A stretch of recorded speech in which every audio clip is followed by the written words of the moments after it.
Namaskar and pranam to all of you. Again, I am coming back to my channel, Asit Government Rule Guru. Let's compete. Today, I will discuss a very important topic related to the general financial rules. It is inventory management. It is related to the stores, or also in this you can get idea. It means how can you dispose the goods and related to the verification of library book and some good information you can get from inventory management. In general financial rule, it is 207 to 223. It is updated one. Also, I will discuss 10 MCQs and also complete explanation about 207 rule 207 to rule 223. So my friends, please subscribe my channel, share my channel, like my channel, so that you can get notification for my upcoming videos. So you see, it is my contact WhatsApp number. It is 8327782034, and you can join also my Telegram channel. Link is t.me/BAPI2034. So through Telegram channel also you can up to date yourself. So now I am going to discuss inventory management related to the general financial rules.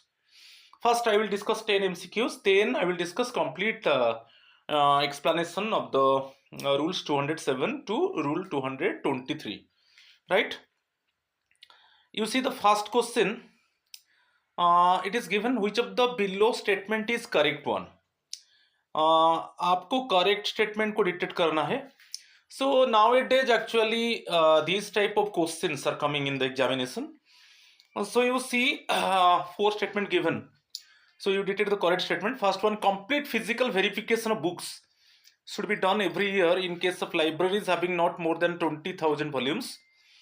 Complete physical verification of books should be done every year in case of libraries having not more than 10,000 volumes. Complete physical verification of books should be done every year in case of libraries having not more than 30,000 volumes. Complete physical verification of books should be done every year in case of libraries having not more than 5,000 volumes.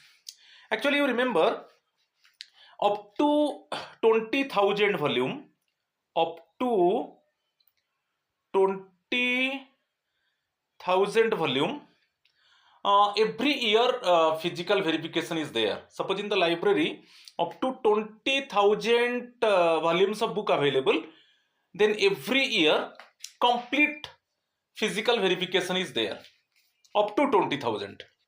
ठीक है, clear? ये statement clear हो गया? तो अभी आप देख लीजिए इसका answer.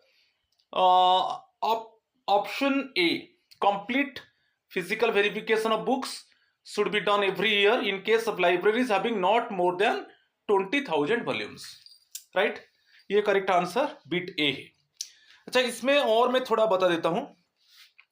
Greater than 20,000 up to 50,000, up to 50,000 volume of books. अभी तो हम क्लियर हो गए कि यदि लाइब्रेरी में अप टू 20,000 वॉल्यूम्स है तो every year complete physical verification होगा. ठीक है, मगर second option, in the library if more than 20,000 volume of books up to 50,000, more than 20,000 up to 50,000 volume of books available, then at least once in 3 year. Okay, जो verification होगा physical verification every year नहीं होगा, at least once in 3 years. ठीक है, ये second option clear हो गया.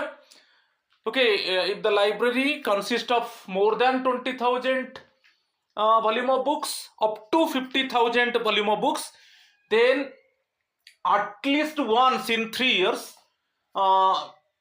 Physical verification होगा. कंप्लीट फिजिकल वेरिफिकेशन होगा, मगर एवरी ईयर नहीं होगा, एटलीस्ट वंस इन 3 years. ठीक है. और एक ऑप्शन है, यदि ग्रेटर देन 50,000 वॉल्यूम्स है, if the library consist of more than 50,000 volume of books, then यहां पर सैंपल वेरिफिकेशन होगा. Sample verification, sample verification interval क्या होगा? सैंपल वेरिफिकेशन होगा इन एवरी 3 years। ओके, वो दिया है बुक में, जो रूल में है, at least not, it means the interval of not more than 3 years। तो इसमें आपको याद रखना है, यदि more than 50,000 volume of books है तो सैंपल वेरिफिकेशन होगा once in the interval of 3 years, once in 3 years। मगर कंप्लीट वेरिफिकेशन नहीं होगा, सैंपल वेरिफिकेशन होगा in 3 years, once in 3 years। ठीक है, कि क्वेश्चन ये भी देता है उसमें जो रूल्स में है कि or the interval of not more than 3 years, तो it means more than 50,000 volumes है तो सैंपल वेरिफिकेशन होगा वंस इन 3 years। अच्छा, यदि इस वेरिफिकेशन में ज्यादा शॉर्टेज मिलेगा, कि ज्यादा बुक्स का लॉस मिलेगा, कि शॉर्टेज मिलेगा, यानी डिस्क्रिपेंसी मिलेगा, तब कंप्लीट वेरिफिकेशन होगा। समझ में आ गया? तो ग्रेटर देन 50,000 वॉल्यूम से सैंपल वेरिफिकेशन होगा वंस इन 3 years। यदि इसमें कुछ डिस्क्रिपेंसी आ गया, कुछ शॉर्टेजेस आ गया, कुछ लॉस आ गया, तब कंप्लीट वेरिफिकेशन होगा। राइट, चलो यहां पर जो क्वेश्चन नंबर 1 था, यहां पर A, option A is the correct answer, क्योंकि up to 20,000 volume of books है तो कंप्लीट फिजिकल वेरिफिकेशन होगा एवरी ईयर। ठीक है, चलो question number 2, for libraries having more than dash volumes and up to dash volumes such verification should be done at least once in 3 years। At least once in 3 years, अभी बताया था मैं कि greater than 20,000 volumes up to 50,000 volumes, up to 50,000 volumes, तो every year physical verification नहीं होगा, तो at least once in 3 years, 3 years में एक बार, 3 years में एक बार कंप्लीट वेरिफिकेशन होगा। तो अभी आपको आंसर मिल गया, तो यहां पर option C is the correct answer, more than 20,000 volumes and up to 50,000 volumes. So यहां पर कंप्लीट वेरिफिकेशन होगा एटलीस्ट वंस इन 3 years। ठीक है, मिनिमम एक बार 3 years में होगा, ज्यादा बार हो सकता है, कोई प्रॉब्लम नहीं, मगर at least once in 3 years। Right, question number 3, which of the below statements is और आर इनकरेक्ट वन। हम इनकरेक्ट स्टेटमेंट को देखेंगे। इस तरीका का क्वेश्चन अभी आ रहा है, जो अभी जो क्वेश्चन का पैटर्न है इस तरीका का है। हम इनकरेक्ट स्टेटमेंट्स को रिलेटेड करेंगे। 2 statements given, sample physical verification at intervals of not more than 3 years should be done in case of libraries having more than 50,000 volumes। ये करेक्ट है। मैं अभी बताया था कि greater than 50,000 volumes sample verification होगा। ठीक है, जो इंटरवल होगा 3 years में, जो एवरी 3 year इंटरवल में एक बार सैंपल फिजिकल वेरिफिकेशन होगा। वही दिया है, at intervals of not more than 3 years। 3 years का इंटरवल में, एवरी 3 year का इंटरवल में एक बार सैंपल फिजिकल वेरिफिकेशन होगा। ठीक है, libraries having more than 50,000 volumes in case such verification reveals unusual और unreasonable shortages complete verification should be done. अभी मैं बताया था कि मोर देन 50,000 वॉल्यूम्स है तो in every 3 year interval sample verification होगा, मगर जब डिस्क्रिपेंसी आ जाएगा कि हमको ज्यादा शॉर्टेजेस मिलेगा, ज्यादा बुक लॉस हो गया, तो ऐसा अनयूजुअल और अनरीजनेबल शॉर्टेजेस आ जाता है, तब कंप्लीट वेरिफिकेशन होगा। तो ये दोनों स्टेटमेंट करेक्ट है, अच्छे से याद रखिए, दोनों स्टेटमेंट करेक्ट है, मगर वो इनकरेक्ट पूछा है, तो option D is the correct answer, neither 1 nor 2। ठीक है, question number 4, loss of dash books issued और consulted in a year may be taken as reasonable provided such losses are not attributable to dishonesty or negligence per 1000 loss of dash books issued। तो इसमें आपको याद रखना है कि यहां पर 4 ऑप्शन है, 10 volumes for 1000 volumes, 20 volumes for 1000 volumes, 15 volumes for 1000 volumes, 5 volumes पर 1000 वॉल्यूम्स। यहां पर option D is the correct answer. इसमें क्या है, यदि इतना लॉस होता है 5 वॉल्यूम्स पर 1000 वॉल्यूम्स, पर 1000 वॉल्यूम्स, 1000 वॉल्यूम ऑफ बुक्स है, उसमें 5 वॉल्यूम का लॉस होता है, तो वो डिसऑनेस्टी और नेग्लिजेंस में नहीं जाएगा। ठीक है, so it does not consider as dishonesty और नेग्लिजेंस। मगर आपको याद रखना है 5 वॉल्यूम्स पर 1000 वॉल्यूम्स, लॉस ऑफ 5 वॉल्यूम्स पर 1000 वॉल्यूम्स, तो option D is the correct answer. तो यदि पर 1000 वॉल्यूम्स में 5 वॉल्यूम का लॉस होता है, वो उसको हम ये नहीं मानेंगे कि ये डिसऑनेस्टी है कि ये नेग्लिजेंस है जो लाइब्रेरियन का, ओके, वो नहीं माना जाएगा। तो option D is the correct answer. Question number 5, which of the above statements is और आर करेक्ट वन? करेक्ट आप देखेंगे, 2 स्टेटमेंट्स गिवन।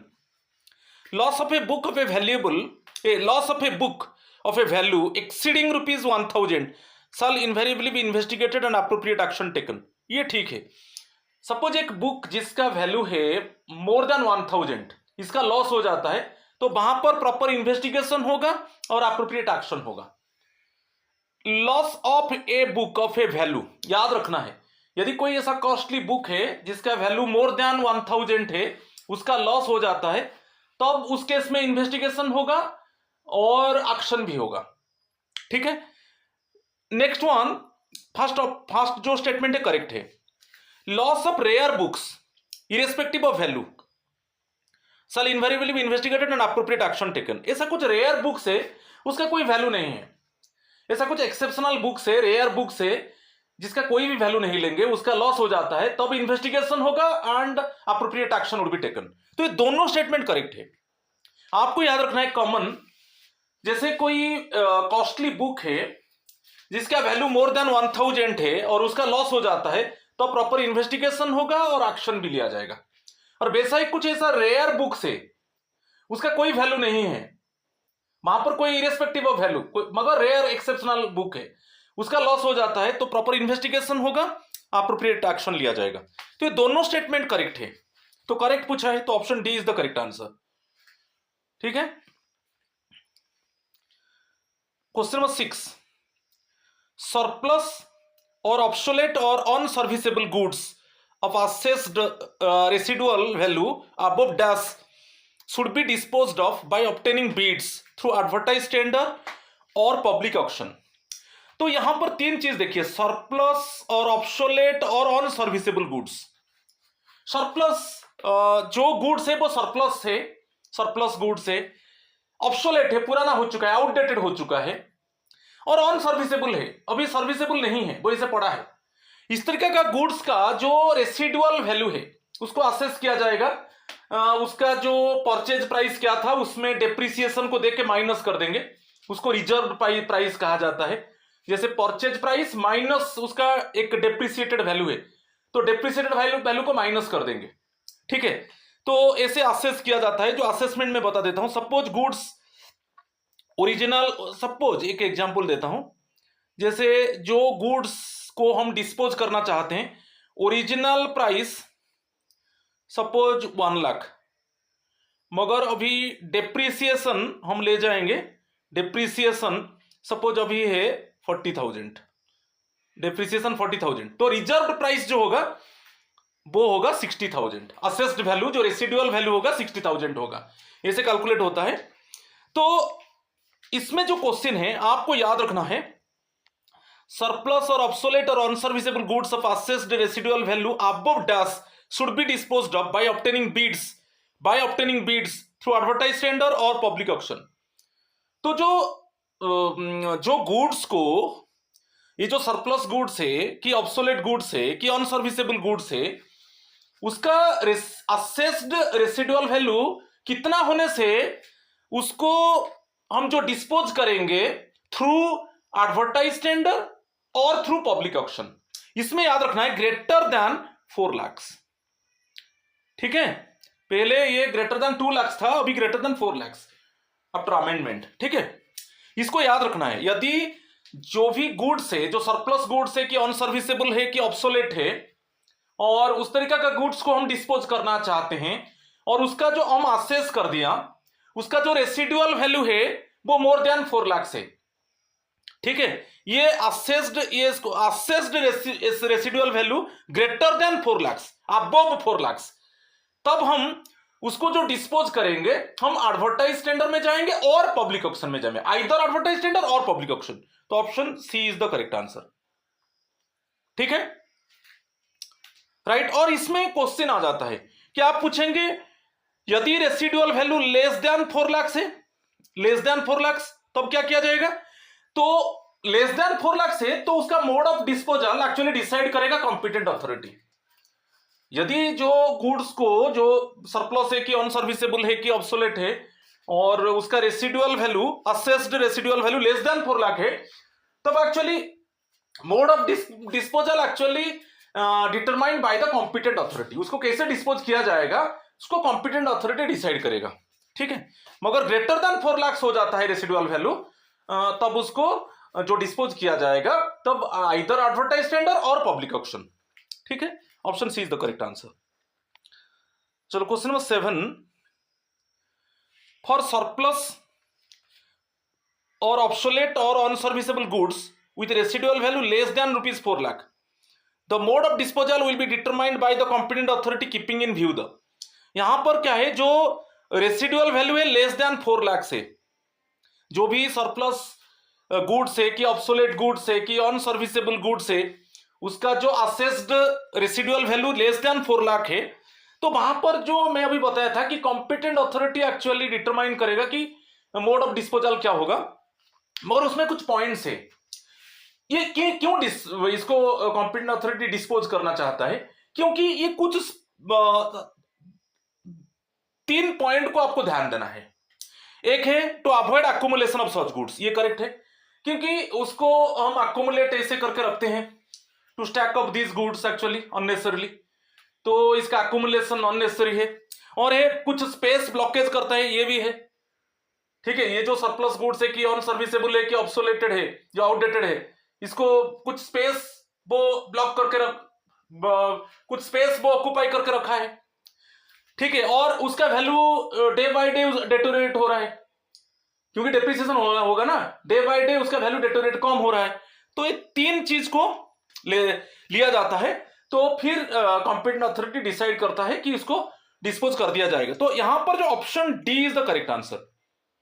आपको याद रखना है, यदि residual value less than 4 lakh है, जो भी सरप्लस गुड्स है कि अनसर्विसेबल गुड्स है कि ऑब्सोलेट गुड्स है, जिसका जो assessed residual value less than 4 lakh है, तब कॉम्पिटेंट अथॉरिटी एक्चुअली ये पॉइंट्स को लेता है कि अननेसेसरी उसको हम स्टॉक करके रखे हैं और वो कुछ स्पेस को ब्लॉक कर रहा है और उसका वैल्यू धीरे धीरे डेटोरेट कर रहा है। तो इसके लिए वो डिसाइड करेगा कि उसको कैसे, मोड ऑफ डिस्पोजल को डिसाइड करेगा कि कैसे उसको डिस्पोज किया जाएगा। मगर यदि residual value greater than 4 lakh हो जाता है, तब उसका डिस्पोजल कैसे किया जाएगा, मेथड्स को चलेंगे। क्या है, एडवर्टाइज टेंडर इनवाइट करेंगे, नहीं तो पब्लिक ऑक्शन में जाएंगे। ठीक है, तो यहां पर जो option D is the correct answer. चलो क्वेश्चन नंबर 8, ये भी एक अच्छा क्वेश्चन है। स्टेटमेंट्स दिया है, इनकरेक्ट स्टेटमेंट्स को हम देखेंगे। ठीक है, जो इनकरेक्ट स्टेटमेंट्स है हम डिटेक्ट करेंगे। Which of the above statements either are incorrect one? Statement 1, in case of disposal of surplus or obsolete or unserviceable goods through advertised tender, the amount of bid security should ordinarily be 10% of the bid security should be ordinarily be 10% of the assessed or reserved price of the goods. तो ये जो statement है correct है। आप देखिए, मैं अभी बताया था, यदि जो गुड्स सरप्लस गुड्स है कि जो अनसर्विसेबल गुड्स है कि ऑब्सोलेट गुड्स है, उसका वैल्यू मोर देन 4 लाख होगा, तब हम एडवर्टाइज टेंडर में जाएंगे। यदि एडवर्टाइज टेंडर में जाएंगे तो वहां पर हम बीड सिक्योरिटी लेंगे, क्योंकि बीड इनवाइट किया जाएगा, वहां पर बीड सिक्योरिटी लेंगे। तो बीड सिक्योरिटी कितना होगा, तो बीड सिक्योरिटी 10% होगा। ठीक है, किसका ना, असेस्ड, और मैं अभी रिजर्व प्राइस बताया था। रिजर्व प्राइस क्या है, एक्चुअली उसका ओरिजिनल प्राइस, गुड्स का original price minus depreciation value. Suppose एक जो गुड्स है, सपोज ऑलमोस्ट हम कलेक्ट कर दिए, गुड्स का ओरिजिनल प्राइस 1 लाख है, ये ओरिजिनल प्राइस है, ठीक है, परचेज प्राइस है, और वहां पर डेप्रिसिएशन आ गया, okay, consumption of fixed capital, suppose depreciation आ जाता है 60,000, ठीक है, तब इसको माइनस कर देने से जो 40,000 आएगा वही रिजर्व प्राइस होगा, ठीक है। तो हम एक एग्जांपल दे दिए, ठीक है, जैसे यहां पर जो ऑप्शन है, जैसे एडवर्टाइज टेंडर का बात आ जाता है, जैसे ओरिजिनल प्राइस जो गुड्स को हम डिस्पोज करेंगे, जो सरप्लस है कि अनसर्विसेबल है कि ऑब्सोलेट है, ओरिजिनल प्राइस सपोज 5 लाख है, मोर देन 4 लाख, तो मोर than 4 lakh means advertise tender में जाएगा। उसका डेप्रिसिएशन वैल्यू है, सपोज डेप्रिसिएशन वैल्यू है 2 लाख, तब उसका रिजर्व प्राइस क्या होगा 3 लाख। सो 3 लाख का 10% बीड सिक्योरिटी लिया जाएगा। तो ये स्टेटमेंट करेक्ट है, ये स्टेटमेंट करेक्ट है, फर्स्ट स्टेटमेंट करेक्ट है, ठीक है। अभी रिजर्व प्राइस समझ में आ गया, तो फर्स्ट स्टेटमेंट करेक्ट है, जो बीड सिक्योरिटी है वो 10% है ऑफ द असेस्ड और reserve price of the goods. Second statement, disposal of surplus और ऑब्सोलेट और अनसर्विसेबल गुड्स थ्रू ऑक्शन। और एक है, मैं अभी बताया था कि ग्रेटर देन 4 लाख है, suppose residual value, assessed residual value of surplus और अनसर्विसेबल और obsolete goods greater than 4 lakh, तब हम ऑक्शन में भी जा सकते हैं, आइदर एडवर्टाइज टेंडर और ऑक्शन। यदि ऑक्शन में जाएंगे, if A Beed is accepted, earnest money EMD, earnest money वही है बीड सिक्योरिटी, ईएमडी कहा जाता है earnest money deposit, earnest money not less than 25% of the bid value, not less than 25% of the bid value should be immediately be taken on the spot from the successful bidder. अच्छा, auction case में जो finally हम ये detect कर दिए कि हम कुछ बीड्स को एक्सेप्ट करेंगे और कुछ बीड को रिजेक्ट करेंगे, ओके, हैमर स्ट्रोक लगा के हम कुछ बीड्स को एक्सेप्ट करेंगे और कुछ बीड्स को रिजेक्ट कर देंगे। जब बीड्स को एक्सेप्ट करेंगे तब उनसे हमको ईएमडी लेना है, अर्नेस्ट मनी लेना है। अर्नेस्ट मनी कितना होगा, जो बीड वैल्यू होगा, earnest money not less than 25%, not less than 25%। ये स्टेटमेंट भी करेक्ट है ऑक्शन में। तो ऑक्शन में minimum 25% of the bid value EMD होगा ऑक्शन में, मगर इसमें एडवर्टाइज टेंडर में 10% होगा, ठीक है, 10% ऑफ द असेस्ड और reserve price of the goods को हम लेंगे। और यहां पर जैसे ऑक्शन होता है, एक जगह में सब जो बीडर्स है वो असेंबल होंगे, ठीक है, और वहां पर कुछ बीड्स को हम रिजेक्ट कर देंगे और कुछ बीड्स को एक्सेप्ट करेंगे। फिर एक्सेप्ट करने के बाद वहां पर बोली लगेगा, और जिसका हाईएस्ट प्राइस होगा तब हम उसी को ही वो गुड्स को सेल कर देंगे, यही है नहीं। तो इसमें क्या है, जो जब हम बीड को एक्सेप्ट कर दिए, जो एक्सेप्टेड बीडर्स है, तो उनसे हमको minimum 25% of the bid value का ईएमडी लेना है इन केस ऑफ ऑक्शन। तो स्टेटमेंट करेक्ट है, सेकंड स्टेटमेंट करेक्ट है। Third statement, in case of disposal of surplus और ऑब्सोलेट और unserviceable goods through advertise tender, the amount of bid security should ordinarily भी 5% दिया है यहां पर। अब द असेस्ड 5% नहीं है, ये ऑटोमेटिकली मैं बोल चुका हूं सभी समय, जो असेस्ड और रिजर्व प्राइस का कितना होना चाहिए एडवर्टाइज टेंडर में, बीड सिक्योरिटी 10% होना चाहिए, 10% ऑफ द असेस्ड और reserved price of the goods. तो ये स्टेटमेंट गलत है। Next one, disposal of surplus और ऑब्सोलेट और अनसर्विसेबल गुड्स थ्रू ऑक्शन। यहां पर ऑक्शन का बात आ रहा है, if A Beed is accepted, earnest money not less then 20%, ये भी गलत है, क्योंकि अभी बताया था कि ऑक्शन केस में जो बीडर्स का बीड को एक्सेप्ट किया जाएगा उनसे कितना ईएमडी लिया जाएगा, minimum 25% of the bid value, ठीक है।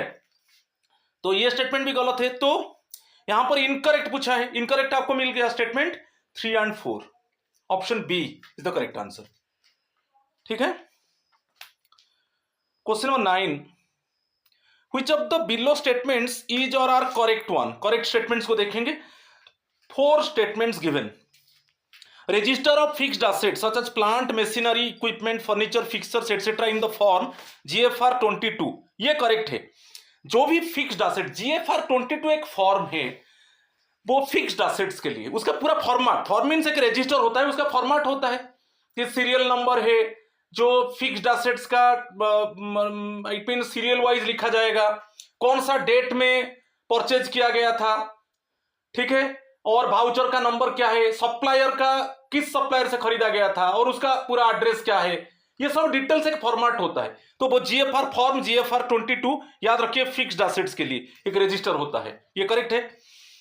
फिर register of consumables, such as consumables में office stationery, chemicals, maintenance, spare parts etcetera in the form GFR 23, ये भी करेक्ट है।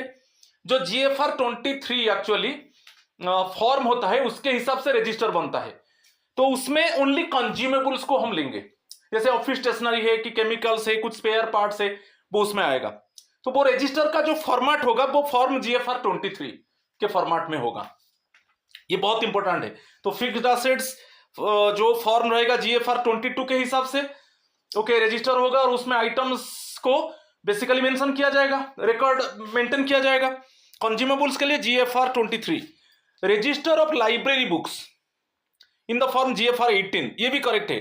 जो असेसिबल रजिस्टर होता है लाइब्रेरी में, जो असेसिबल रजिस्टर वो जीएफआर 18 फॉर्म का फॉर्मेट होता है, वहां पर पूरा बुक का नेम आएगा, ठीक है, ऑथर, ठीक है, ये पूरा डिटेल्स आएगा, उसमें कितना पेज है वो बुक में, पूरा डिटेल्स उसमें एक फॉर्मेट होता है, वो फॉर्मेट जो है जीएफआर 18, ये भी करेक्ट है। Fourth statement, register of assets of historical और artistic value held by museum और government departments in the format GFR 24, ये भी करेक्ट है। कोई हिस्टोरिकल और आर्टिस्टिक वैल्यू का असेट्स है जैसे म्यूजियम और गवर्नमेंट डिपार्टमेंट्स में, वो एक्चुअली जो फॉर्मेट होता है, फॉर्म होता है जीएफआर 24 जो होता है उसके हिसाब से रजिस्टर बनेगा और वो स्टॉक को मेंशन किया जाएगा। तो ये चारों करेक्ट है, option D is the correct answer. तो समझ में आ गया, तो ये बहुत इंपॉर्टेंट है। क्वेश्चन नंबर 9, तो फिक्स्ड एसेट्स के लिए जो फॉर्म होगा जीएफआर 22 फॉर्मेट होगा, उसके हिसाब से आपको रजिस्टर में स्टॉक को मेंशन करना है। कंज्यूमेबल्स फॉर्म जीएफआर 23, उसके हिसाब से आपका स्टॉक को मेंटेन करना है रजिस्टर में। लाइब्रेरी बुक्स जीएफआर 18, और कोई असेट्स ऑफ हिस्टोरिकल और artistic value held by museum और गवर्नमेंट डिपार्टमेंट्स, वो हो जाता है जीएफआर 24 का फॉर्मेट है। तो ये चारों स्टेटमेंट करेक्ट है, option D is the correct answer. Question number 10, fixed asset, तो यहां पर इनकरेक्ट स्टेटमेंट्स देखेंगे। Okay, 3 statements given. Fixed assets should be verified at least once in 2 years and the outcome of the verification recorded in the corresponding register। जो fixed assets का verification आप याद रखिए every year होगा, ये इनकरेक्ट होगा। Every year fixed assets का verification every year होगा। एक वेरिफिकेशन कमिटी होगा, तो कमिटी जाएगा और कमिटी के सामने जो ऑफिसर इंचार्ज है फिक्स्ड एसेट्स का, वो उनको वेरीफाई कराएगा, और वेरीफाई करने के बाद एक सर्टिफिकेट भी मेंशन होगा कि ये वेरीफाई हो गया, और उसमें वेरिफिकेशन कमेटी का जो मेंबर से साइन करेंगे और जो ऑफिसर इंचार्ज है फिक्स्ड एसेट्स का वो भी साइन करेगा, ठीक है। और वहां पर जो भी आउटकम होगा वो भी रिकॉर्डेड होगा, ठीक है। तो ये फर्स्ट स्टेटमेंट गलत है। Every year actually fixed assets को वेरीफाई किया जाएगा एक कमिटी बना के, verification committee. Similarly physical verification of all the consumable goods and materials should be undertaken at least once in a year, ये करेक्ट है। कंज्यूमेबल्स भी एवरी ईयर एक्चुअली एक वेरिफिकेशन कमिटी जाएगा, और ये वेरिफिकेशन कमिटी जो स्टॉक रजिस्टर है उसके हिसाब से पूरा वेरीफाई करेगा, और उसमें जो आउटकम होगा मेंशन किया जाएगा, और सर्टिफिकेट भी इसमें मेंशन किया जाएगा कि वेरीफाई हो गया, और डेट में जो भी मेंबर कमिटी साइन करेंगे और जो ऑफिसर इंचार्ज है कंज्यूमेबल गुड्स का, कंज्यूमेबल रजिस्टर का, वो भी साइन करेगा। The inventory carrying cost is an expenditure that does not add value to the material being stocked. तो जो इन्वेंटरी कैरिंग कॉस्ट क्या है, जो हम गुड्स को एक्युमुलेट करके रखते हैं उसमें हमारा कुछ एक्सपेंडिचर होता है। ओके, जैसे कोई डस्ट नहीं होगा, okay, to remove the dust, कि उसको आइटम को प्रिजर्व करके रखेंगे, जैसे रॉस्ट नहीं होगा, कि जो फूड आइटम्स है वो खराब नहीं होगा, ठीक है। तो उसके लिए कोई इन्वेंटरी कैरिंग कॉस्ट होता है। जो इन्वेंटरी कैरिंग कॉस्ट होगा वो एक्चुअली जो गुड्स का स्टॉक है उसके साथ उसका जो इन्वेंटरी कैरिंग कॉस्ट में जो भी एक्सपेंस हुआ वो ऐड नहीं होगा। तो इन्वेंटरी कैरिंग कॉस्ट एक्चुअली एक बर्डनसम एक लाइबिलिटी कॉस्ट है, ठीक है। तो इसके ऊपर क्वेश्चन आता है, याद रखना है। जो हम गोडाउन्स में, वेयर हाउसेस में जो गुड्स को स्टॉक करते हैं, चाहे फूड आइटम्स हो कि चाहे कोई भी असेट्स हो, उसके लिए हमको एक्सपेंस करना पड़ेगा और उसको इन्वेंटरी कैरिंग कॉस्ट कहा जाता है.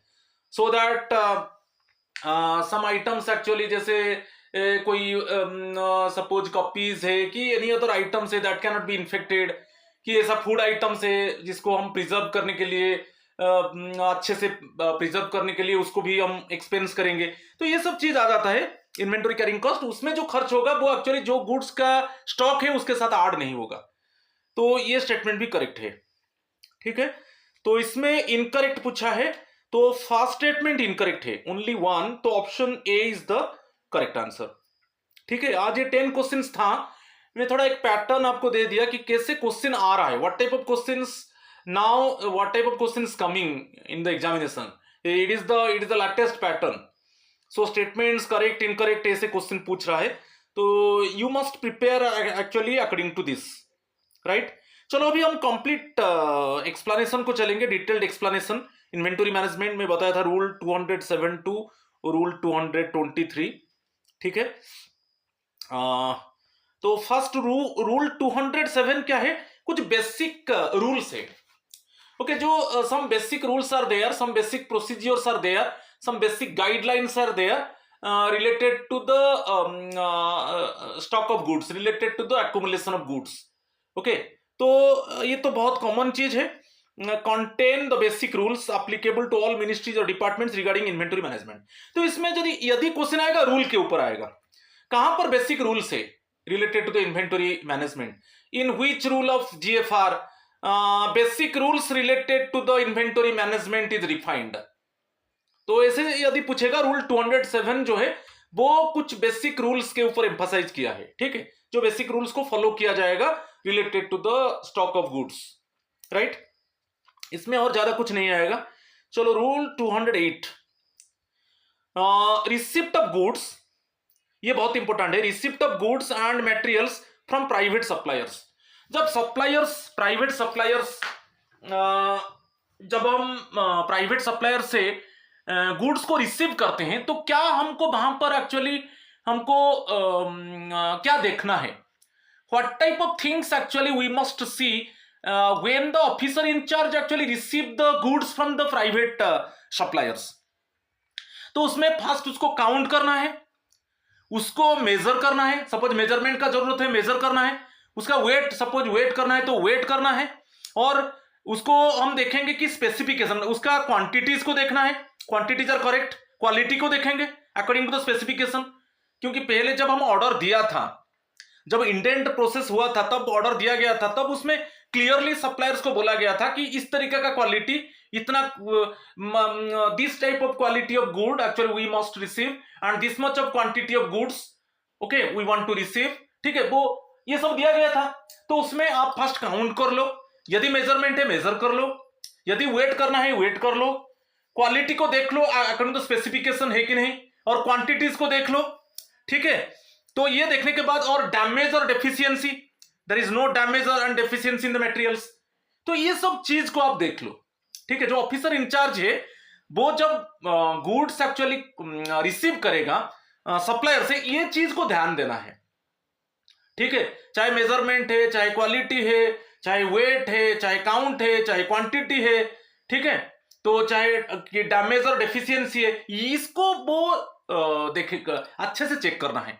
ठीक है, और यदि कोई टेक्निकल इंस्पेक्शन होना चाहिए तो टेक्निकल इंस्पेक्टर और agency approve for the purpose. Suppose technical inspector है, वो कुछ टेक्निकल इंस्पेक्शन चाहिए तो वो चेक करेगा. ठीक है, देन ये चेक करने के बाद हम एक अप्रोप्रिएट रिसिप्ट दे देंगे सप्लायर्स को कि हम रिसीव कर लिया. When the officer in charge okay receive the goods, then one receipt actually must be provided to the supplier कि हम actually these goods already we have received. ठीक है, और उसको देन स्टॉक रजिस्टर में मेंशन किया जाएगा. जैसे आजकल आईटी बेस्ड सिस्टम हो गया है, स्टॉक रजिस्टर है आईटी बेस्ड सिस्टम में. आप और ये जो फिजिकल रजिस्टर को मेंटेन नहीं करना है, मैं अभी बताया था. जैसे फिक्स्ड एसेट है, आप जीएफआर 22 का फॉर्मेट है, कि कंज्यूमेबल्स है जीएफआर 23 का फॉर्मेट है. ठीक है, कि लाइब्रेरी बुक्स है जीएफआर 18 का फॉर्मेट है, कि आपका सपोज कोई ऐसा कुछ हिस्टोरिकल एसेट्स है.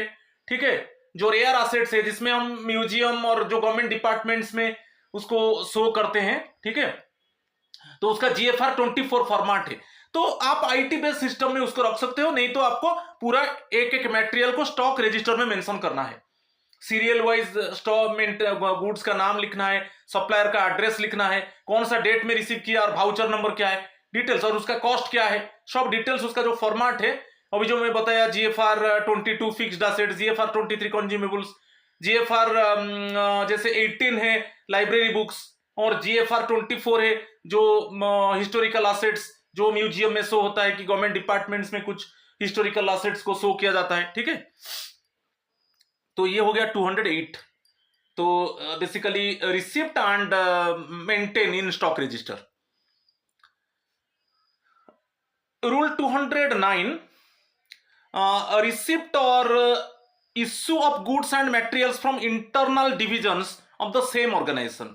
जो गुड्स को रिसीव किया जाएगा इंटरनल डिवीजन से, गुड्स को रिसीव किया जाएगा, तो वहां पर जो इंडेंट, तो एक ऑफिसर होता है, आपको याद है, indenting officer requiring goods and materials from internal divisions of the same organisation should project an indent in the prescribed form for this. देखिए, जब आप सप्लायर को ऑर्डर देते हो तो वो कौन सा ऑफिसर ऑर्डर देगा, हु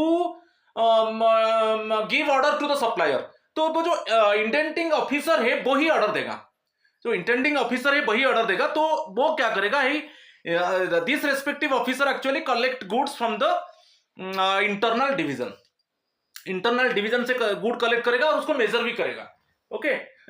तो एक वो इंडेंट को एक्चुअली प्रिपेयर करेगा और इंटरनल डिवीजन से गुड कलेक्ट करेगा और उसको वैसे काउंट करेगा, मेजरमेंट है मेजर करेगा, वेट करेगा, उसका क्वालिटी को चेक करेगा, ठीक है, कोई डैमेज डेफिशिएंसी उसको चेक करेगा, वही है। तो इंटरनल सेम ऑर्गेनाइजेशन में एक स्पेसिफिक ऑफिसर है, तो वो जैसे आपको गुड्स का रिक्वायरमेंट है तो वो इंटरनल डिवीजन से जो इंडेंटिंग ऑफिसर है वो ही कलेक्ट करेगा, ठीक है। तो ये रूल 209 में है। 210 बहुत इंपॉर्टेंट है, custody of goods and materials. ये रूल इंपॉर्टेंट है, rule 210, custody of goods and materials. The officer in charge of stores having custody of goods and, देखिए जो ऑफिसर इंचार्ज है उसका कस्टडी में है, वो एक्चुअली मेंटेन करेगा। सपोज ऐसा कुछ कंब्यूसेबल आइटम्स है तो उसको प्रॉपरली अरेंज करेगा, जिसमें इसको अच्छे से प्रिजर्व करेगा, ठीक है। तो it means basically the officer in charge actually must see some important things so that actually the products actually cannot be covered by the dust, कि it can be preserved properly, some iron products cannot be suppose rusted, so ये सब देखेगा कौन है, जो officer in charge है। Specially valuable और कंब्यूसेबल articles shall take appropriate steps for arranging their safe custody, proper storage accommodation including arrangements for maintaining required temperature, dust free environment etc।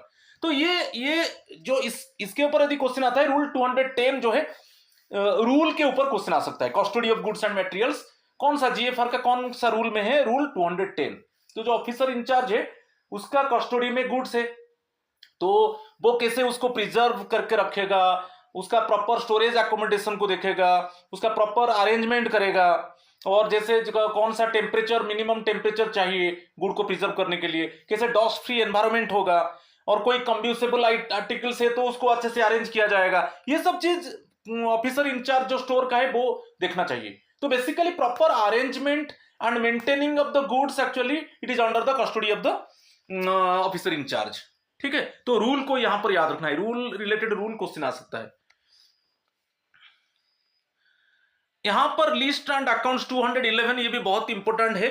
हम जो रजिस्टर में मेंटेन करते हैं, अभी मैं इसको डिस्कस कर चुका हूं, जो भी रजिस्टर हम मेंटेन करते हैं उसका फॉर्मेट कैसे होना चाहिए रजिस्टर का। जैसे फिक्स्ड एसेट्स का रजिस्टर होगा वो फॉर्मेट होगा GFR 22। जैसे प्लांट है, मशीनरी है, इक्विपमेंट है, जो prolong of times, those type of goods can be used for more than 1 year, कि those type of goods can be used for prolong of time, okay, those type of goods can be used repeatedly.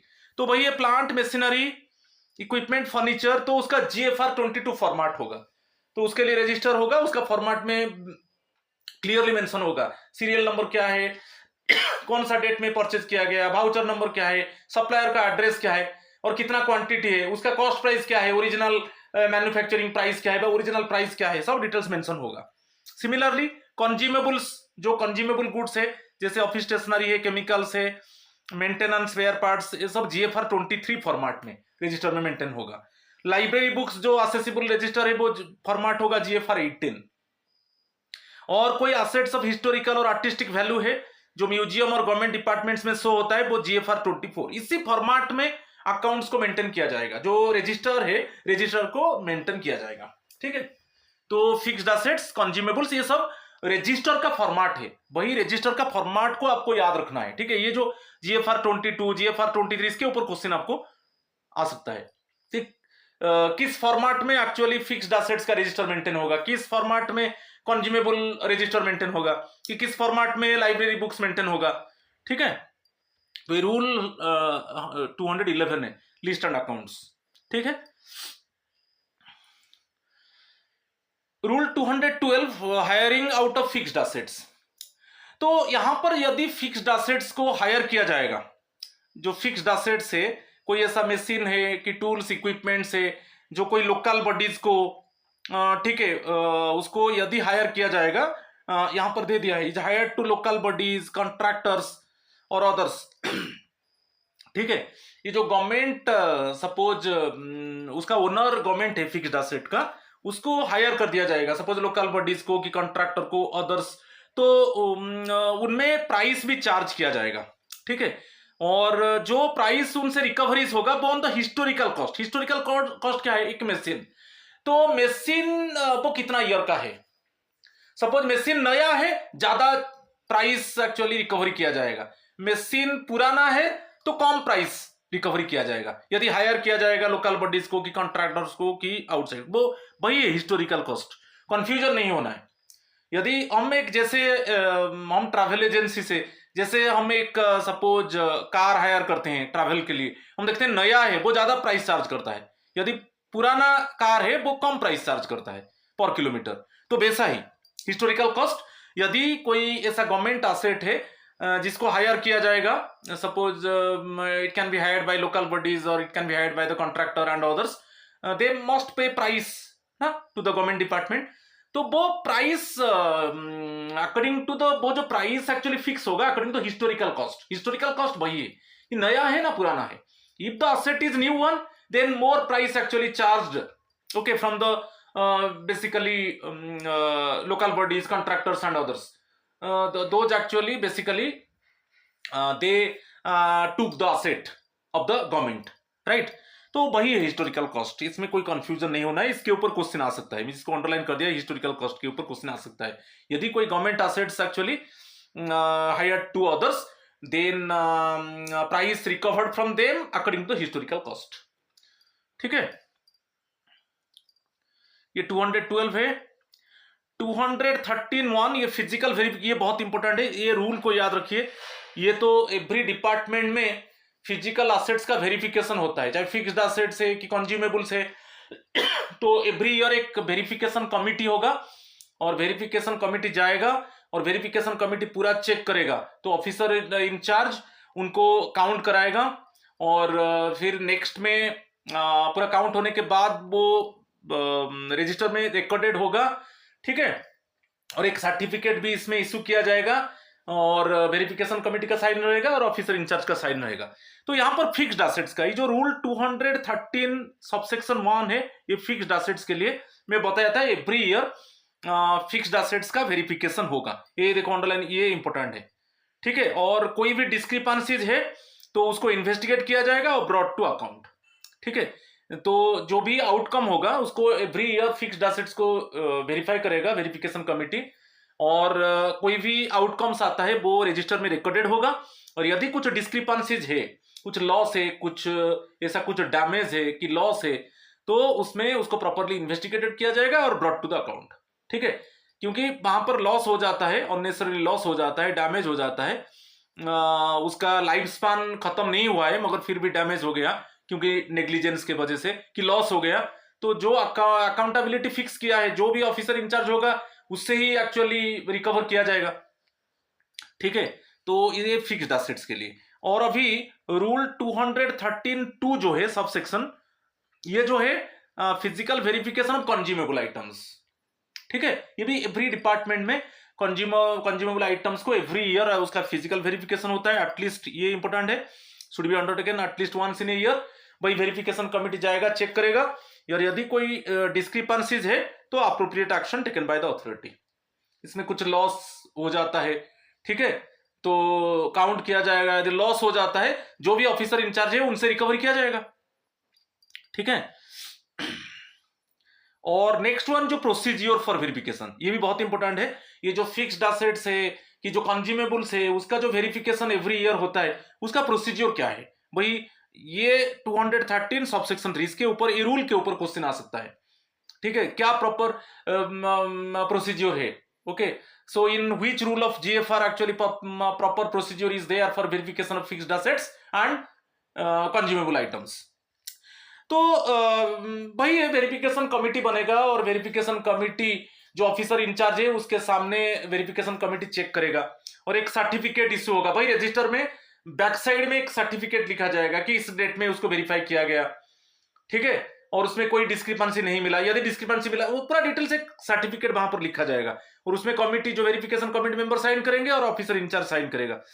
यदि कोई discrepancies है, shortage है, damage है कि unserviceable goods है, उसको identify किया जाएगा और कॉम्पिटेंट अथॉरिटी को इन्फॉर्म किया जाएगा। ठीक है, तो ये प्रॉपर वेरिफिकेशन का प्रोसीजर है। Verification committee must be formed, verification committee check the items, ठीक है, और one certificate should be issued, and next one any discrepancies there, suppose shortage, loss और any unserviceable goods immediately report to the competent authority, और any outcome होगा it must be recorded in the register also. ठीक है, ये proper procedure for verification of fixed assets and consumable items. Buffer stock है, buffer stock actually procurement of goods to meet the necessary requirements of the department और organisation, कि हम ये goods को procure करके रखेंगे, स्टॉक करेंगे जो जरूरत है डिपार्टमेंट को और ऑर्गेनाइजेशन को। मैं यही डेफिनेशन बफर स्टॉक है, procurement of goods to fulfil the necessary needs of the department और ऑर्गेनाइजेशन। उसमें वही है, डिपेंडिंग आपको क्या कितना क्वांटिटी का गुड चाहिए। ठीक है, तो कितना क्वांटिटी का जो डिफरेंट गुड्स चाहिए, क्या क्या क्वांटिटी होना चाहिए, ये सब अकॉर्डिंग टू द रिक्वायरमेंट ये सब प्रोक्योर किया जाएगा और स्टॉक किया जाएगा। और उसमें जो स्टॉक किया जाएगा ये इन्वेंटरी कैरिंग कॉस्ट आता है, क्योंकि उसको जो प्रिजर्व किया जाएगा गुड्स को, जैसे मिनिमम टेम्परेचर चाहिए कि डस्ट फ्री एनवायरमेंट चाहिए, कुछ केमिकल्स यूज होगा, जैसे कुछ आयरन पार्टिकल से वो रॉस्ट नहीं होगा, तो उसमें जो इन्वेंटरी कैरिंग कॉस्ट है एक्चुअली वो जो गुड्स का स्टॉक है उसमें ऐड नहीं होगा, जो गुड्स का वैल्यू है उसके साथ ऐड नहीं होगा। एक इन्वेंटरी कैरिंग कॉस्ट एक unnecessary burden for the government, तो इसलिए कहा जाता है रिक्वायरमेंट के हिसाब से आप गुड्स को प्रोक्योर करना है। यदि सरप्लस हो जाता है कि सपोज कुछ ऑब्सोलेट गुड्स है, आउटडेटेड गुड्स है, कुछ अनसर्विसेबल गुड्स है, और वो कुछ स्पेस ऑक्युपाई किया है और उसको जबरदस्ती हम अक्यूमुलेशन करके रखे हैं, उसको डिस्पोज नहीं कर रहे हैं, तो और उसके वजह से हमारा इन्वेंटरी कैरिंग कॉस्ट है, तो ये गवर्नमेंट के लिए लॉस है, गवर्नमेंट डिपार्टमेंट के लिए। ठीक है, तो ये एक एडिशनल एक्सपेंडिचर है जो गवर्नमेंट बियर करता है to basically to carry the goods, to preserve the goods in the godowns and wearing houses. ठीक है, तो रूल 214 को याद रखना है, ये related to the buffer stock है। और ये लाइब्रेरी बुक्स का फिजिकल वेरिफिकेशन के ऊपर आ गया, बहुत इंपॉर्टेंट है रूल 215, ये रूल को याद रखना है, physical verification of library books. तो मैं बताया था up to 20,000, not more than 20,000 volumes every year complete physical verification होगा। यदि कोई लाइब्रेरी में जो बुक्स का वॉल्यूम्स है अप टू 20,000 वॉल्यूम्स, ठीक है, तब complete physical verification every year होगा। और यदि लाइब्रेरी में more than 20,000 volumes and up to 50,000, more than second जो है मोर देन 20,000 अप टू 50,000, तब at least at least once in 3 years। Okay, 3 years में एटलीस्ट मिनिमम एक बार कंप्लीट फिजिकल वेरिफिकेशन होगा। More than 1 year, more than once भी हो सकता है, मगर रूल है यदि आपका लाइब्रेरी में more than 20,000 volume of books है and up to 50,000 volume of books, तब at least complete verification once in 3 years। ठीक है, और थर्ड वन ये है ग्रेटर देन 50,000 वॉल्यूम्स, उसका सैंपल फिजिकल वेरिफिकेशन होगा at intervals not more than 3 years। It means every 3 year interval में sample verification होगा, not complete verification, sample verification होगा। यदि कुछ अनयूजुअल और अनरीजनेबल लॉस मिलता है, कुछ ज्यादा बुक में लॉस मिलता है कि ज्यादा बुक्स का डैमेज मिलता है, तब वहां पर कंप्लीट वेरिफिकेशन होगा। कुछ अनयूजुअल मिलता है वहां पर, जैसे जब बुक्स का लॉस हो गया, वैल्यूएबल बुक्स का लॉस मिल रहा है, कि कुछ वैल्यूएबल बुक्स का डैमेज हो गया बिफोर लाइफ स्पान, तो इस केस में कंप्लीट वेरिफिकेशन होगा। ठीक है, तो ये बहुत इंपॉर्टेंट है, इसको याद रखिए। और यहां पर देखिए, यदि ये जो पॉइंट है 5 वॉल्यूम्स, लॉस ऑफ 5 वॉल्यूम्स पर 1000 वॉल्यूम्स, ये नेग्लिजेंस नहीं माना जाएगा लाइब्रेरियन का, कि हम ये नहीं बोलेंगे कि वो लाइब्रेरियन वो डिसऑनेस्ट है जिसके वजह से ये लॉस हो गया ऐसा। तो लॉस 5 वॉल्यूम, जो लॉस ऑफ 5 वॉल्यूम्स पर 1000 वॉल्यूम्स, तो 1000 वॉल्यूम्स ऑफ बुक से यदि 5 वॉल्यूम्स का बुक लॉस होता है तो उसको डिसऑनेस्टी और नेग्लिजेंस नहीं माना जाएगा। और ये क्लियर हो गया। नेक्स्ट ये है कि यदि जो वैल्यूएबल बुक है, लॉस ऑफ ए बुक, एक वैल्यूएबल कॉस्टली बुक है जिसका प्राइस मोर देन 1000 है, तब इस केस में क्या होगा। और कुछ रेयर बुक्स है जिसका कोई वैल्यू नहीं है, ऐसा कुछ रेयर बुक्स है, एक्सेप्शनल बुक्स है, एक्स्ट्रा ऑर्डिनरी बुक है जिसका कोई वैल्यू हम नहीं लेंगे, यदि उसका लॉस होता है, याद रखिए दो चीज, एक है suppose value of a book is more than 1000 rupees, and कुछ rare books irrespective of value, यदि लॉस होता है तब उसका प्रॉपर इन्वेस्टिगेटेड होगा और अप्रोप्रिएट एक्शन लिया जाएगा। ठीक है, तो ये बहुत इंपॉर्टेंट है, इसको थोड़ा आप ध्यान दीजिए। 216 को ट्रांसफर हो जाता है, जो ऑफिसर इंचार्ज है ट्रांसफर हो जाता है, transfer of charge of goods materials etcetera. जो ऑफिसर है वो रिलीव्ड ऑफिसर है, तो वो एक्चुअली प्रिपेयर करेगा, जो ऑफिसर का ट्रांसफर हो रहा है वो डिटेल्स, उसका जो स्टॉक है उसको वो पूरा मेंटेन करेगा। ठीक है, कि आइटम्स उसका क्या क्या क्वांटिटी है, कितना कितना क्वांटिटी है। ठीक है, और it must be signed by the relieving officer and the relieved officer. तो एक रिलीविंग ऑफिसर के पास एक कॉपी रहेगा और रिलीव्ड ऑफिसर के पास एक कॉपी रहेगा, आप जानते हो।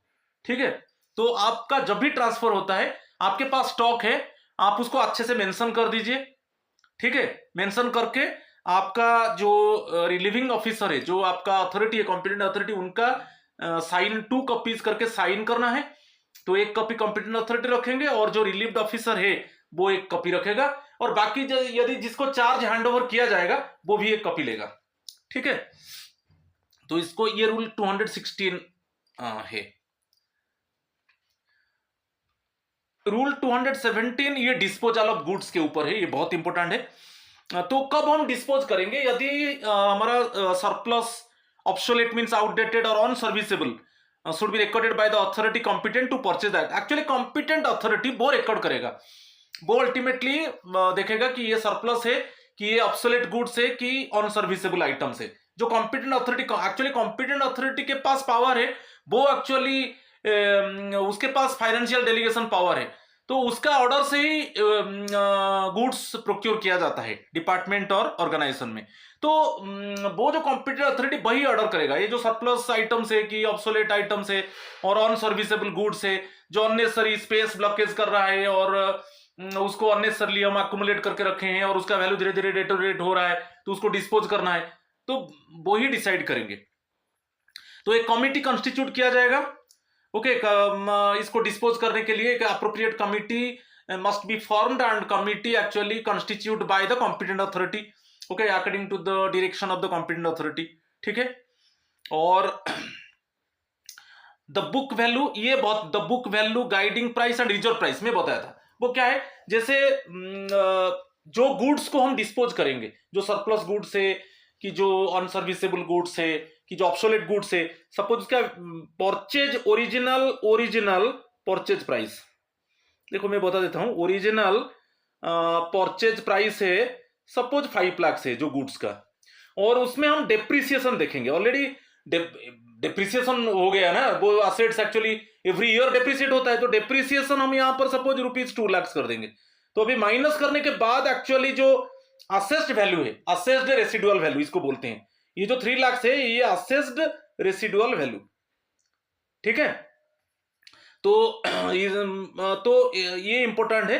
तो बुक वैल्यू वही है, the book value, guiding price and reserve price which will be required while disposing of the surplus goods should also be worked out, ठीक है। Next one, in case where it is not possible to work out the book value, यदि हम ये जो मैं अभी बताया जैसे रिजर्व प्राइस कैसे कैलकुलेट होता है, यदि हम कैलकुलेट नहीं करेंगे तब हम ओरिजिनल परचेज प्राइस को लेंगे, ठीक है। एक्चुअली रिजर्व प्राइस क्या है, जो ओरिजिनल प्राइस माइनस करेंगे उसका डेप्रिसिएटेड वैल्यू, माइनस करने के बाद जो आएगा वही रिजर्व प्राइस है, वही बुक वैल्यू है, वही गाइडिंग प्राइस है। यदि इसको हम वर्कआउट नहीं कर पाएंगे तो डायरेक्टली ओरिजिनल परचेज प्राइस में जाएंगे डिस्पोज करने के लिए। तो यहां पर एक रिपोर्ट प्रिपेयर होगा कि कितना, कौन सा गुड को हम डिस्पोज करेंगे, ठीक है, जो ऑफिसर इंचार्ज है। तो वहां पर एक्चुअली एक रिपोर्ट, जो कमिटी होगा, one committee must be formed by the competent authority for the disposal of obsolete, unserviceable और surplus goods, है कि नहीं। तो कमिटी एक रिपोर्ट प्रिपेयर करेगा कि क्या क्या गुड्स को हम डिस्पोज करेंगे, उसका ओरिजिनल प्राइस क्या है, उसका रिजर्व प्राइस क्या है, क्वांटिटी क्या है, ये सब एक रिपोर्ट जो होगा वो जीएफआर फॉर्म जीएफआर 10 के हिसाब से होगा। ये क्वेश्चन आता है, देखिए ये बहुत इंपॉर्टेंट है। फर्स्ट हम एक जो कमिटी फॉर्म किया जाएगा डिस्पोजल के लिए, वो कमिटी एक रिपोर्ट प्रिपेयर करेगा, वो उसका फॉर्मेट है, वो फॉर्मेट जीएफआर 10 के हिसाब से, कि कौन सा गुड सीरियल रहेगा, गुड्स रहेगा, उसका ओरिजिनल प्राइस क्या था परचेज प्राइस, और उसका अभी रिजर्व प्राइस क्या है, उसका जो डेप्रिसिएशन है माइनस करेंगे ओरिजिनल प्राइस से, रिजर्व प्राइस क्या है, ठीक है। इसको पूरा कैलकुलेट किया जाएगा, फॉर्मेट है जीएफआर 10, वो रिपोर्ट प्रिपेयर किया जाएगा जिस जिस गुड्स को हम डिस्पोज करेंगे, ठीक है। और यदि जो भी यहां पर और एक देखिए, यदि अनसर्विसेबल हो जाता है ड्यू टू नेग्लिजेंस, फ्रॉड और मिसचिफ, तो उसमें अकाउंटेबिलिटी फिक्स किया गया है, जो ऑफिसर इंचार्ज एक्चुअली उसका रिस्पॉन्सिबिलिटी है, उसके ऊपर एक्चुअली उससे ही रिकवरी किया जाएगा, क्योंकि उसका नेग्लिजेंस है एक्चुअली वो अनसर्विसेबल है, ये उसका मिसचिफ से अभी वो जो कमोडिटी है कि गुड है वो अनसर्विसेबल है, ठीक है। तो ये सब चीज में अकाउंटेबिलिटी फिक्स किया जाएगा, राइट।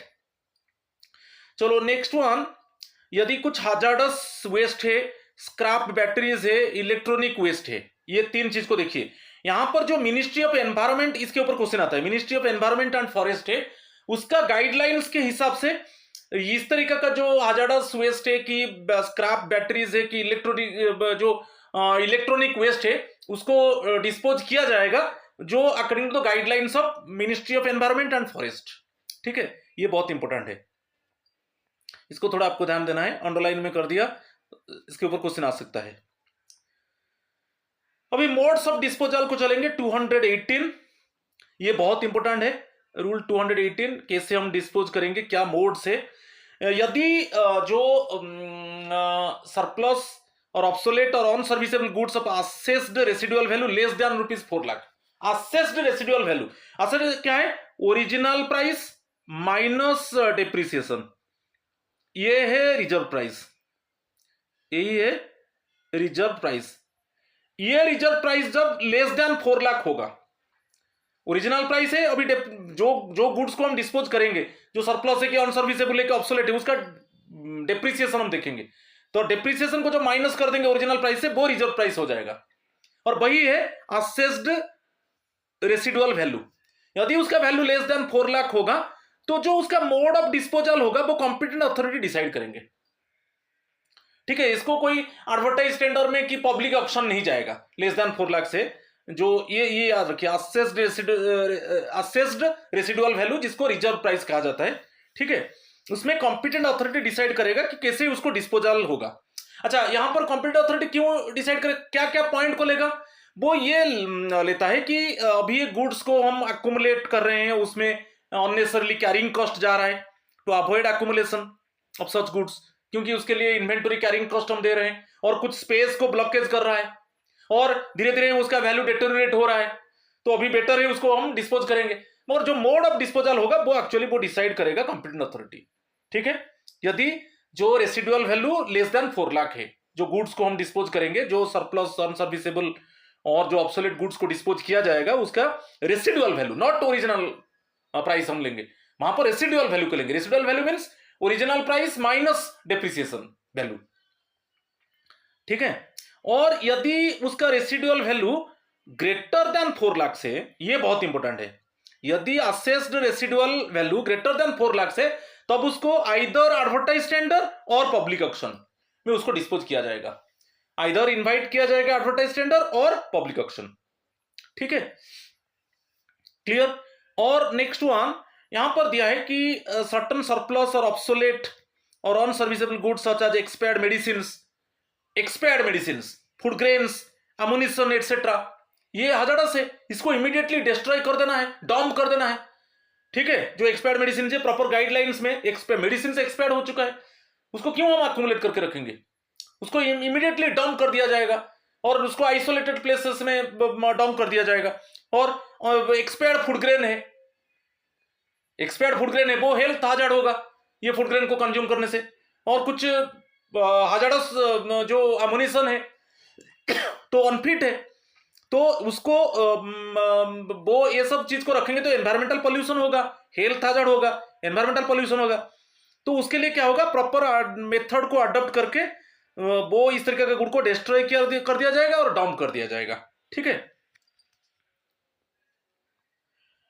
नेक्स्ट है सरप्लस और ऑब्सोलेट और unserviceable goods, equipment and documents, security concern का बात आ जाता है। ऐसा कुछ इक्विपमेंट्स है, कुछ सरप्लस और ऑब्सोलेट और अनसर्विसेबल गुड्स, जैसे कुछ रिकॉर्ड्स है, ये जैसे करेंसी है कि नेगोशिएबल इंस्ट्रूमेंट्स है, रिसिप्ट बुक्स है, स्टाम्प्स है, सिक्योरिटी प्रेस है, ये सब सिक्योरिटी कंसर्न का बात आ जाता है।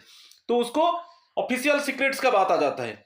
ओके, तो उसको प्रॉपर तरीके से उसको डिस्ट्रॉय किया जाएगा, कर देना चाहिए, क्योंकि ऑफिशियल, इसको ऐसे हम नहीं फेंकेंगे क्योंकि ये ऑफिशियल सीक्रेट्स है, तो उसको क्या किया जाएगा, प्रॉपर तरीके से उसको डिस्ट्रॉय कर दिया जाएगा। ठीक है,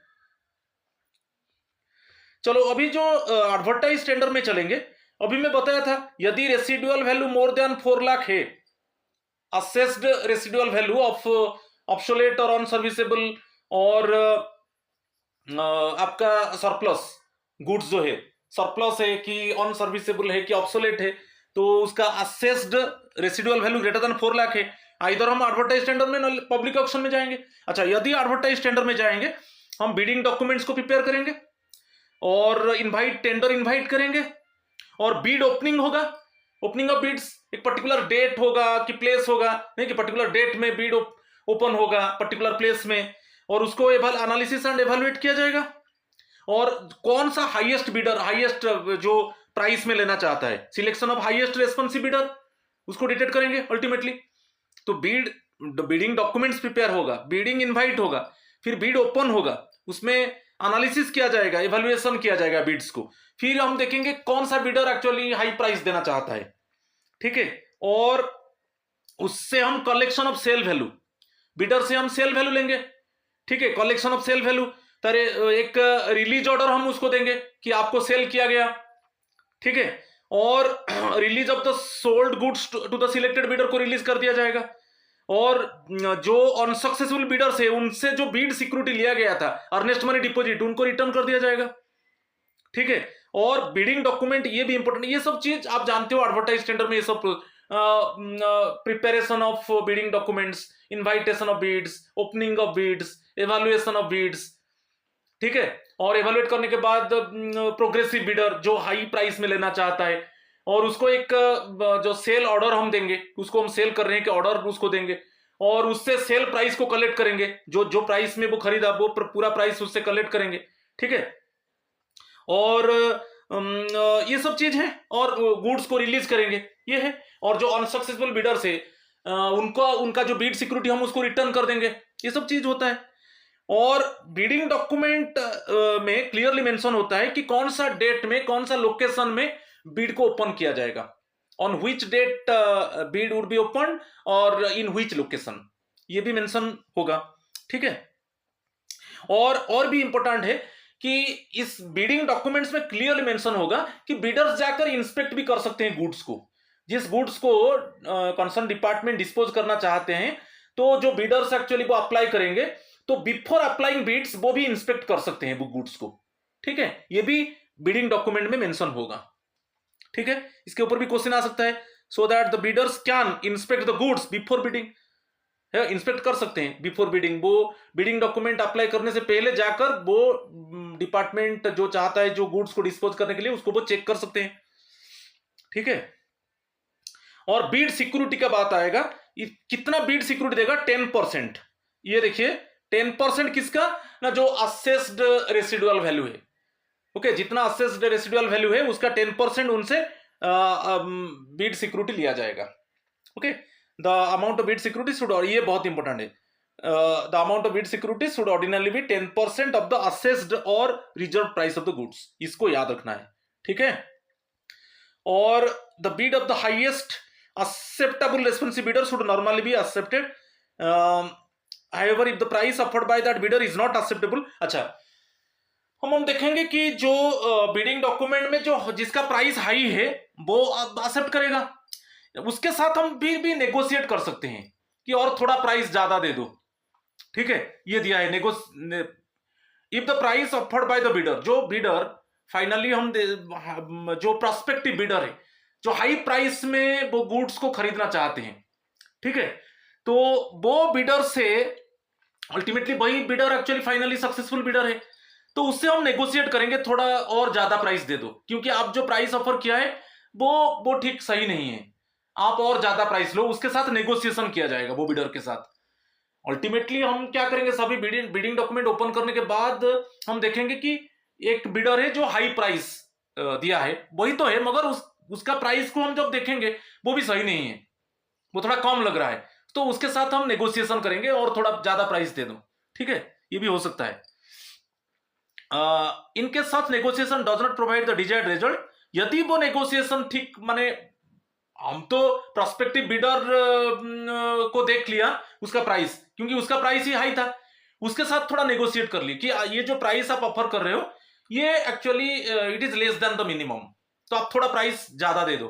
मगर वो यदि राजी नहीं हो रहा है, तब हम क्या करेंगे, नेक्स्ट हाईएस्ट रेस्पॉन्सिव बिडर को चलेंगे, जो नेक्स्ट जो बिडर है, ओके, उसको चलेंगे, ठीक है। और यहां पर in case the total quantity to be disposed of cannot be taken up by the highest associated bidder, suppose जो बिडर है वो टोटल क्वांटिटी को लेना नहीं चाहता है, वो कुछ क्वांटिटी को लेना नहीं चाहता है, तब वो जो रिमेनिंग क्वांटिटी जो नेक्स्ट सक्सेसिव बिडर है उसको दिया जाएगा, वही जो एट द कौन सा प्राइस में, price offered by the highest acceptable bidder. तो ये इसको याद रखना है, जो एक्चुअली जो सक्सेसफुल बिडर है वो भी टोटल क्वांटिटी लेना नहीं चाहता है, the successful bidder does not want to collect all the goods, तो उसमें जो रिमेनिंग क्वांटिटी है वो रिमेनिंग क्वांटिटी नेक्स्ट बिडर को, नेक्स्ट हायर बिडर को चला जाएगा, मगर वही जो हाईएस्ट एक्सेप्टेबल बिडर का प्राइस है उसी प्राइस में बोलेगा, ठीक है। और फुल पेमेंट, क्योंकि वो अर्नेस्ट मनी डिपॉजिट दे चुका है, उसका बीड सिक्योरिटी वो दे चुका है, तो जो बैलेंस अमाउंट है उससे कलेक्ट करके हम गुड्स को रिलीज कर देंगे, the residual amount after adjusting the Beed security. Beed security उससे लिया है हम, सपोज उसको सपोज अभी वो उसको खरीद लेगा सपोज 6 लाख में, वो बीड सिक्योरिटी उसका 10%, इट मीन्स 60,000 दे चुका है ऑलरेडी, 10% देगा ना बीड सिक्योरिटी, ये है असेस्ड रेसिडुअल वैल्यू 6 लाख है गुड्स का, तो उसका 10% कितना 60,000 दे चुका है, तो अभी उससे हम कलेक्ट करेंगे कितना 4.5 लाख कलेक्ट करेंगे, ठीक है। In case the selected bidder does not show interest, जो फाइनल जो सक्सेसफुल बिडर है वो भी इंटरेस्ट नहीं करेगा, मैं गुड्स नहीं लूंगा, तो उस केस में हम लीगल एडवाइस लेंगे, क्योंकि अल्टीमेटली वही सक्सेसफुल बिडर है, ठीक है, अभी मगर वो क्या है, now he is not ready to lift the goods, he is not ready to take the goods. तो इस केस में क्या किया जाएगा, लीगल एडवाइस लिया जाएगा और उसका जो बीड सिक्योरिटी है उसको फोरफिट कर दिया जाएगा। ठीक है, जो सक्सेसफुल बिडर है, जो सिलेक्टेड बिडर है, ultimately he has decided not to lift the goods, तो उसका बीड सिक्योरिटी को फोरफिट कर दिया जाएगा और उसमें लीगल एडवाइस लिया जाएगा। ये बहुत इंपॉर्टेंट है। और लेट बिड्स नहीं लिया जाएगा, एक पर्टिकुलर डेट है जो लास्ट बिडिंग डेट है, उसमें आप अप्लाई नहीं किया तो उसके बाद आप अप्लाई कर रहे हो तो बिड को एक्सेप्ट नहीं किया जाएगा। ठीक है, और ऑक्शन के ऊपर चलेंगे। ये रूल जो 220 है, डिस्पोजल थ्रू ऑक्शन।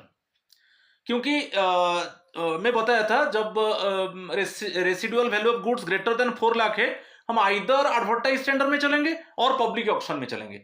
ठीक है, तो ऑक्शन में जो फर्स्ट स्टेटमेंट बहुत इंपॉर्टेंट है, उसको goods to be disposed off either directly or through approved auctioneers. कुछ अप्रूव्ड ऑक्शनर्स है उनको बुलाया जाएगा, अदरवाइज वो उसको कॉमन डायरेक्टली हम ऑक्शन इनवाइट करेंगे।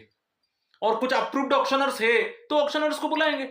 ठीक है, तो ऑक्शन प्रोसेस स्टार्ट होगा। जो कोई लोकेशन है कहां पर एक्चुअली ऑक्शन किया जाएगा, जो वहां पर बिडर्स असेंबल होंगे। ठीक है, असेंबल बिडर्स एक पर्टिकुलर लोकेशन दिया जाएगा और वहां पर एक्सेप्टेंस और रिजेक्शन एक हैमर स्ट्रोक से हम बोलेंगे कि इस ये बिडर्स का एक्सेप्ट किया गया बिडिंग डॉक्यूमेंट्स को, ये जो ऑक्शनर्स है उनका बिड को रिजेक्ट कर दिया गया। ठीक है, तो during the auction process on the stroke of the hammer हम वहां पर एक्सेप्ट करेंगे और रिजेक्ट करेंगे बीड को।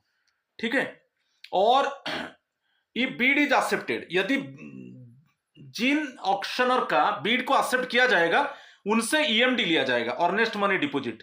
तो ईएमडी जो लिया जाएगा वो minimum 25%, minimum 25% of the bid value, minimum 25% of the bid value EMD होगा, याद रखिए।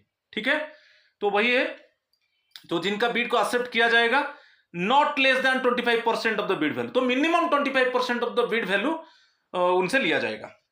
कैसे लिया जाएगा, यहां पर दे दिया है देखो, आइदर इन कैश, ये बहुत इंपॉर्टेंट है, जो ईएमडी हम लेंगे, जो जिन ऑक्शनर का बीड को एक्सेप्ट किया गया और minimum 25% of the bid value लेंगे, कैसे लेंगे, आइदर इन कैश में लेंगे और डीएससीआर। डीएससीआर क्या है, deposit at call receipt, deposit at call receipt. तो ड्रॉन होगा in favour of the ministry और डिपार्टमेंट सेलिंग द गुड्स, जो भी डिपार्टमेंट सेल कर रहा है कि मिनिस्ट्री सेल कर रहा है उसका नाम पे डीएसआर इश्यू होगा और वो डिपॉजिट होगा। और कैश में आइदर इन कैश, तो दोनों आइदर इन कैश, ये याद रखिए बहुत इंपॉर्टेंट है। आइदर जो ईएमडी कलेक्ट किया जाएगा, जो एक्सेप्टेड ऑक्शनर्स है उनसे कैसे लिया जाएगा, either in cash or in DACR, deposit at call receipt. और ये जो डीएसीआर ड्रॉन होगा इन फेवर ऑफ जो कंसर्न मिनिस्ट्री है कि जो कंसर्न डिपार्टमेंट है, okay, want to sell the goods. Then the goods should be handed over to the successful bidder. So successful bidder ultimately हम डिटेक्ट करेंगे, successful auctioneer, उसको goods को hand over किया जाएगा।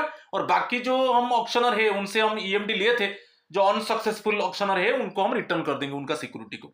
और यहां पर जो ऑक्शन टीम होगा, a composition of the auction team. तो ऑक्शन टीम में क्या होगा, an officer of the internal finance wing of the department का एक ऑफिसर भी होगा। भाई कंसर्न डिपार्टमेंट का एक ऑफिसर रहना चाहिए ऑक्शन टीम में, जो कंपोजिशन होगा उसमें at least one member, an officer of the internal finance wing of the department, वो कंसर्न डिपार्टमेंट जो ऑक्शन कर रहा है उसी डिपार्टमेंट का जो फाइनेंस विंग है उसका एक ऑफिसर रहेगा ऑक्शन टीम में। ठीक है, next one, scrap value rule 221, disposal at scrap value or by other modes. अब देखिए, यदि हम डिपार्टमेंट एडवर्टाइज टेंडर की ऑक्शन द्वारा वो क्या किया, इसको डिस्पोज नहीं कर पाया, suppose the concern department or concern ministry or concern subordinate office unable to dispose the goods through advertise tender or through auction. ठीक है, ना वो एडवर्टाइज टेंडर के द्वारा वो उसको डिस्पोज कर पाया और ऑक्शन के द्वारा डिस्पोज कर पाया, तो अल्टीमेटली वो स्क्रैप वैल्यू में दे देगा। It may dispose off the same at it is scrap value with the approval of the competent authority in consultation with financial division. यदि सपोज थ्रू एडवर्टाइज टेंडर की through auction the goods actually can not be disposed off, then ultimately उसका scrap value decide होगा और उस जो competent authority है आप उसको अप्रूव करेगा। तो competent authority must consult with finance division. ये याद रखिए जो सेंटेंस को मैं अंडरलाइन किया। अच्छा, स्क्रैप वैल्यू में कब उसको डिस्पोज किया जाएगा? जब वो फेल हो जाएगा कि हम एडवर्टाइज टेंडर में उसको डिस्पोज कर पाए ना पब्लिक ऑक्शन में उसको डिस्पोज कर पाए, तब हम स्क्रैप वैल्यू में जाएंगे और इसको अप्रूव करेगा competent authority. But before selling the goods through scrap value the competent authority should consult with finance division. ठीक है। और next one, in case the ministry और department is unable to sell the item even at scrap value, यदि ultimately scrap value में भी बेच नहीं पाया डिपार्टमेंट, स्क्रैप वैल्यू डिसाइड हुआ स्क्रैप वैल्यू में भी बेच नहीं पाया, तो ऑटोमेटिकली उसको डिस्ट्रॉय कर दिया जाएगा, इको फ्रेंडली मैनर उसको अल्टीमेटली डिस्ट्रॉय कर दिया जाएगा। तो आपको याद रखना है, फर्स्ट हम एडवर्टाइज टेंडर और ऑक्शन में जाएंगे, यदि उसमें सेल नहीं हो पाएगा स्क्रैप वैल्यू में जाएंगे, मगर स्क्रैप वैल्यू कौन अप्रूव करेगा? Competent authority after consulting with finance division. और अल्टीमेटली स्क्रैप वैल्यू में भी हम बेच नहीं पाए, तब अल्टीमेटली उसको डिस्ट्रॉय कर दिया जाएगा इको फ्रेंडली मैनर। ठीक है। तो ये रूल 221 था। रूल 22, जैसे हम ये जो सरप्लस गुड्स है कि जो अनसर्विसेबल गुड्स है कि जो ऑब्सोलेट गुड्स है उसको हम सेल कर दिया, इसके लिए एक सेल अकाउंट, एक सेल रजिस्टर भी होगा, सेल रजिस्टर रहेगा, क्योंकि फ्यूचर में अब जो गुड्स को सेल किया किस प्राइस में सेल किया, तो वो एक रजिस्टर मेंटेन होगा। वो रजिस्टर फॉर्म GFR 11, जैसे हम एक रिपोर्ट बनाए थे, जो कमिटी था ना, जो कॉम्पिटेंट अथॉरिटी एक डिस्पोजल के लिए एक डिस्पोजल कमिटी बनाए थे, कमिटी एक रिपोर्ट प्रिपेयर किया था कि ये गुड्स को डिस्पोज किया जाएगा, उसका ओरिजिनल प्राइस ये है और उसका रिजर्व प्राइस ये है, था ना। तो वैसा ही जब सेल हो जाएगा, जो गुड्स को सेल कर दिया गया, किस किस प्राइस में सेल किया गया और किस किस सप्लायर को सेल किया गया, तो डिटेल्स कौन सा डेट में सेल किया गया, ये पूरा डिटेल्स रहेगा, एक रजिस्टर मेंटेन होगा जो फॉर्म GFR 11 के हिसाब से होगा, और it must be signed by the officer who supervise the sale or auction. ठीक है। तो ये इंपॉर्टेंट है।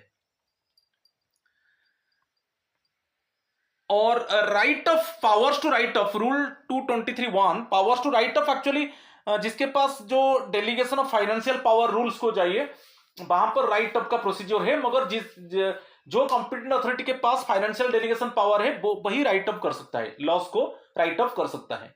ठीक है। और उसमें डेप्रिसिएशन के वजह से losses, rule 23 subsection 2, losses due to depreciation. इसमें देखिए कुछ कुछ पॉइंट्स है, बहुत इंपॉर्टेंट है, ये पॉइंट्स को सब रिमेंबर कीजिए। अभी जो गुड्स का लॉस हुआ डेप्रिसिएशन के वजह से, देखिए normal fluctuation of market price fluctuate होता गया और उसके वजह से गुड्स का वैल्यू कम हो गया। Normal wear and tear actually depreciation वही है, reduction of the value of the assets due to wear and tear. तो जो एसेट्स का वैल्यू कम हो गया due to normal wear and tear. और थर्ड वन, जो एसेट्स का वैल्यू कम हो गया कि lack of foresight in regulating purchases, हमको जो जितना जरूरत था उतना परचेज करना था, मगर हम ज्यादा परचेज कर लिए, और ज्यादा परचेज करने से उसका यूज नहीं हो रहा है और वो वही स्टॉक में पड़ा है, तो धीरे धीरे उसका वैल्यू डिटोरेट हो रहा है। तो हमको जितना चाहिए according to our requirement actually we must purchase the goods, we must procure the goods. और नेग्लिजेंस के वजह से धीरे धीरे वो क्या हुआ, गुड्स जो एसेट्स है उसका वैल्यू रिड्यूस हो गया। तो ये सब डेप्रिसिएशन के वजह से क्या है, लॉस हो रहा है गवर्नमेंट डिपार्टमेंट को कि यानी सबऑर्डिनेट ऑफिस को। जैसे मार्केट फ्लक्चुएट हो रहा है कि normal wear and tear the value of the assets must be reduced, और more quantity purchased by the department and it cannot be used properly, so due to this also loss is there due to depreciation. Another one, negligence. Okay, negligence actually the officer in charge who is the custody of the goods actually due to his negligence actually the goods cannot be preserved properly. Okay, the goods cannot be managed properly, so that due to this also deterioration is there. तो ये सब loss और ये सब points को आपको रखना है। सपोज ये पॉइंट्स आ सकता है, इसके ऊपर क्वेश्चन आ सकता है। और नेक्स्ट वन, लॉसेस, जो रूल 223 जो सबसेक्शन 3 है, वो losses not due to depreciation. क्या है? थेफ्ट, फ्रॉड है। थेफ्ट के वजह से लॉस हुआ कि फ्रॉड के वजह से लॉस हुआ? नेग्लिजेंस, और उसको प्रॉपरली मैनेज नहीं किया गया, जो स्टोर को प्रॉपरली हम मैनेज नहीं किए, ऐसे वैसे उसको डाल दिए, और उसके वजह से क्या हुआ? रस्ट हो गया, जो भी वैल्यूएबल एसेट्स था वो रस्ट हो गया, करोजन हो गया, ठीक है, उसके वजह से क्या, उसका वैल्यू बहुत कम हो गया, तो ये हो सकता है डैमेज। ओके। और जैसे आपका fire flood enemy action etcetera, तो ये डेप्रिसिएशन के वजह से नहीं, चाहे नेग्लिजेंस है due to lack of proper storage of the articles, की ड्यू टू डैमेज, की losses due to fire flood, की लॉसेस ड्यू टू थेफ्ट, की लॉसेस ड्यू टू फ्रॉड, ये सब losses not due to depreciation. तो जो assets का loss इसके वजह से हो रहा है। तो ये था एक्चुअली इन्वेंटरी मैनेजमेंट के ऊपर पूरा रूल 207 टू रूल 223। रूल्स को याद रखिए, और कुछ कुछ अच्छा पॉइंट्स को मैं अंडरलाइन किया, उसको ध्यान दीजिए, और क्या क्वेश्चन पैटर्न है उसको भी बताया, ठीक है। तो आज का पोर्शन यही था, तो अच्छे से मैं डिस्कस किया। यदि if you detect any anomaly, if you detect any type of error, please forgive me. So definitely in future I will try to bring some good videos. It means for your benefit. So my friends, आज इतना ही है। Thank you and नमस्कार to all of you.